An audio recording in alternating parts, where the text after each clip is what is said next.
everybody, Todd from Blue Line Outdoors here. I've been exploring this part of the lake since I was a child. This is the remnants of a 1800s sawmill.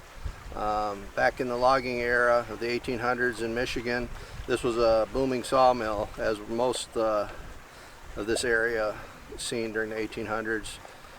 And it's kind of a really neat place to explore. Part of the lure of this area, this particular sawmill, was that they had a narrow gauge railroad steam engine that took the lumber from the sawmill and ran it out to Lake Michigan, about 5 miles to the west here to Pier Point, where they loaded it on ships and went throughout the Great Lakes.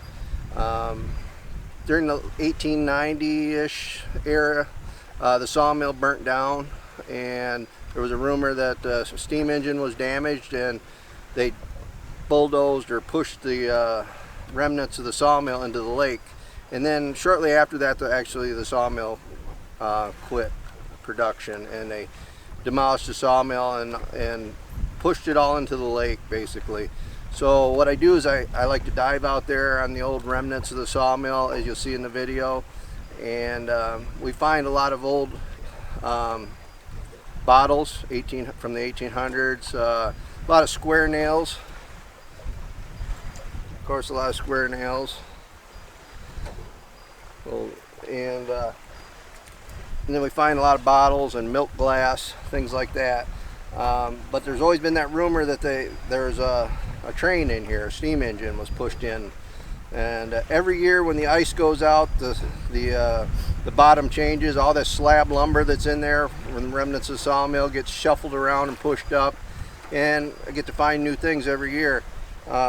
Always found pieces of heavy iron like this that's riveted, which I always believed it was part of the steam engine or some of the other machinery, but always under the belief that it was the steam engine. And then recently I made this find. This is a heavy piece of iron that looks like it has a latch type system, like it had a pin through it. It looks like this was on a boiler door to a steam engine. And what's really cool, it says B and L on here. I don't know if you can see it. It's B and L. I did a little research, and B and L stands for Baldwin Line, which is the maker of the automotive, or the maker of the steam engine. That was the train that was used during the 1800s. So I believe we got a piece of that train that they said was pushed in with a sawmill. Finally found it. So hope you enjoyed the footage, and we'll keep looking for more relics down there. Thanks for watching.